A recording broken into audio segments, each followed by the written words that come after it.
بسم اللہ الرحمن الرحیم۔ السلام علیکم۔ فرشتوں کی دنیا۔ فرشتے اللہ تعالیٰ کی نورانی مخلوق ہیں جنہیں ان کی اصل شکل صورت میں دیکھنا انبیاء کرام علیہ الصلاۃ والسلام کے علاوہ کسی اور کے لیے ممکن نہیں۔ یہی وجہ ہے کہ ہمارے ارد گرد لاتعداد فرشتے اپنے کاموں میں مصروف ہیں مگر ہمیں وہ دکھائی نہیں دیتے۔ اگر وہ انسانی شکل اختیار کر کے ہمارے سامنے آئیں تو پھر انہیں دیکھنا ممکن ہے۔ انسان کی نسبت فرشتے عظیم مخلوق ہیں اور ان میں بھی چھوٹے ہیں اور بعض بڑے ہیں۔ فرشتوں کے پر۔ فرشتوں میں بعض کے 2 پر ہیں اور بعض کے 600 پر ہیں۔ قرآن کریم میں ارشاد پاک ہے کہ اللہ تعالیٰ ہی کے لیے تمام تعریفیں ہیں جو آسمان اور زمین کا پیدا کرنے والا ہے اور 2 3 4 پروں والے فرشتوں کا اپنا قاصد پیغمبر بنانے والا ہے۔ بعض روایات کے مطابق جبریل امین علیہ الصلاۃ والسلام کے 600 پر دیکھے گئے ہیں اور ہر پر نے آسمان کو گھیر رکھا تھا۔ ان کے پروں سے مختلف رنگ اور قیمتی موتی بکھر رہے تھے۔ فرشتوں کی قد و قامت۔ وہ فرشتے جنہوں نے عرش اٹھا رکھا ہے، ان کی قد و قامت کے بارے میں سیدنا انس رضی اللہ تعالیٰ عنہ سے مروی ہے کہ حضور نبی کریم صلی اللہ علیہ وسلم نے ارشاد فرمایا، عرش کو اٹھانے والے فرشتوں میں سے ایک فرشتے کے بارے میں مجھے یہ بتانے کی اجازت دی گئی جس کے پاؤں سب سے نچلی 7ویں زمین میں ہیں اور اس کے کندھوں پر عرش ہے۔ اس کے دونوں کانوں اور کندھوں کے درمیان اتنی دوری ہے کہ اسے طے کرنے کے لیے پرندے کو 700 سال کی پرواز چاہیے۔ اور وہ فرشتہ کہتا ہے، یا اللہ تو پاک ہے جہاں بھی ہے اور جہاں بھی ہو فرشتوں کی ضرورت۔ اللہ تعالیٰ نے فرشتوں میں شادی بیاہ کی حاجت نہیں رکھی، اس طرح انہیں کھانے پینے سے بھی بے نیاز کر دیا ہے۔ اس کی وضاحت قرآن مجید میں سیدنا ابراہیم علیہ السلام کے اس واقعہ سے ہوئی جس میں ہے کہ ابراہیم علیہ السلام کے پاس فرشتے آئے تو آپ علیہ السلام ان کے لیے فوراً گوشت لے کر آئے مگر انہوں نے اسے تناول نہیں کیا۔ اللہ تعالیٰ نے فرشتوں کو بیماری، سستی، کاہلی، دکھ، تکلیف، تھکاوٹ اور اکتاہٹ وغیرہ سے محفوظ رکھا ہے۔ وہ دن رات فقط اللہ کی اطاعت میں اپنے کاموں میں مصروف رہتے ہیں۔ قرآن مجید میں بیان ہوا کہ آسمانوں اور زمین میں جو کچھ ہے اسی اللہ کا ہے اور جتنے اس کے پاس فرشتے ہیں وہ اس کی عبادت سے نہ سرکشی کرتے ہیں اور نہ تھکتے ہیں۔ وہ دن رات اللہ کی تسبیح بیان کرتے ہیں اور ذرا سی بھی سستی نہیں کرتے۔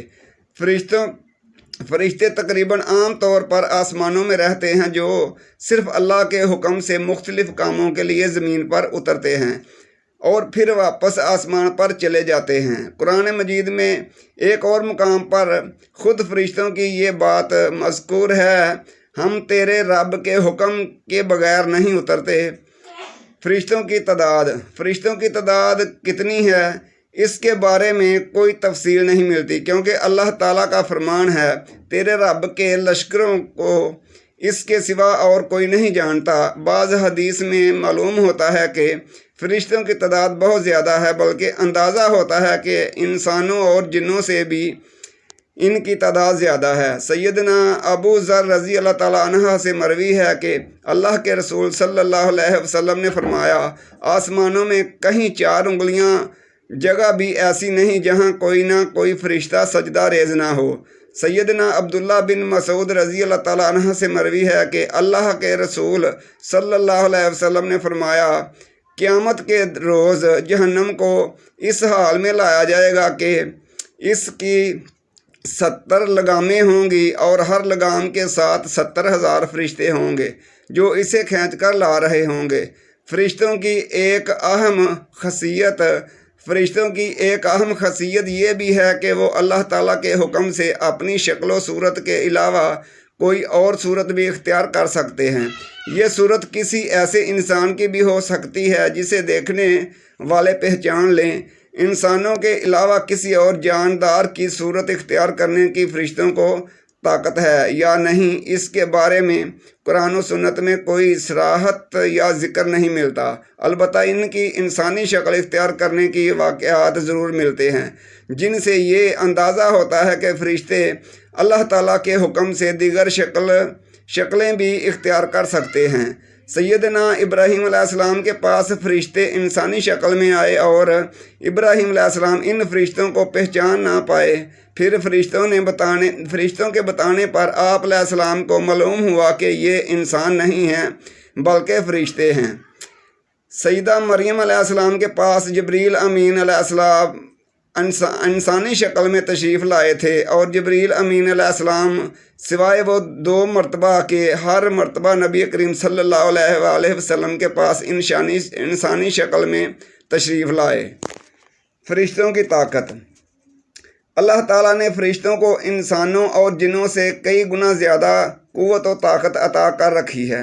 حضور اکرم صلی اللہ علیہ وسلم نے جب طائف کے مقام پر وہاں کے لوگوں کو اسلام کی تبلیغ پیش کی تو آپ صلی اللہ علیہ وسلم پر وہاں کے لوگوں نے ظلم و جبر کی انتہا کر دی اور حضور اکرم صلی اللہ علیہ وسلم کو لہو لہان کر دیا۔ تو اس مقام پر سیدنا جبریل امین علیہ السلام تشریف لائے۔ انہوں نے آواز دی اور کہا کہ اللہ تعالیٰ حضور نبی اکرم صلی اللہ علیہ وسلم کے بارے میں آپ کی قوم کی باتیں سن چکا ہے، اور انہوں نے آپ کے خلاف اقدام کیا وہ بھی دیکھ چکا ہے۔ آپ کے پاس اللہ تعالیٰ نے پہاڑوں کا فرشتہ بھیجا ہے۔ آپ ان لوگوں کے بارے میں جو چاہیں اس فرشتے کو حکم دیں۔ اس کے بعد پہاڑوں کا فرشتہ مخاطب ہوا۔ اس نے حضور نبی اکرم صلی اللہ علیہ وسلم کو سلام کیا، پھر عرض کیا کہ اے اللہ کے رسول، آپ جو حکم دیں میں اس کی تعمیل کروں گا۔ اگر آپ چاہیں تو میں دونوں طرف کے پہاڑوں کو ان پر لا کر ملا دوں جن سے یہ پس جائیں گے۔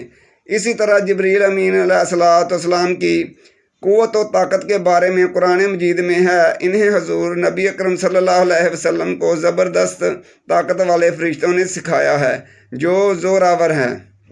فرشتوں کا نظم و ضبط۔ فرشتے اپنے ہر کام میں نظم و ضبط کی پابندی کرتے ہیں، جس میں کسی قسم کی کمی پیشی یا سستی اور کالی وغیرہ کا مظاہرہ نہیں کرتے۔ جن فرشتوں کی جب اور جہاں ڈیوٹی شروع ہوتی ہے وہ اس وقت وہاں پہنچ جاتے ہیں اور اسے احسن طریقے سے سر انجام دیتے ہیں۔ فرشتوں کی موت۔ جس طرح انسانوں کو پیدائش اور موت کے مختلف مراحل ہوتے ہیں، فرشتوں کے لیے یہ مراحل نہیں، یعنی دنیا میں نئے انسان پیدا ہوتے ہیں اور پہلے موجود انسان فوت ہوتے رہتے ہیں، لیکن اس کے برعکس جب اللہ تعالیٰ نے فرشتوں کو پیدا کیا تب سے وہ زندہ ہیں اور قیامت قائم ہونے تک جب تک اللہ پاک چاہیں گے وہ زندہ رہیں گے۔ تب تک اللہ تعالیٰ کی طرف سے انہیں جو ذمہ داریاں دی گئی ہیں انہیں احسن طریقے سے وہ پورا کرتے رہیں گے، لیکن جب قیامت آئے گی تو یہ فرشتے بھی موت سے دوچار ہوں گے۔ پھر ایک ایسا وقت آئے گا جب کائنات میں اللہ تعالیٰ کے علاوہ کوئی چیز زندہ نہ رہے گی۔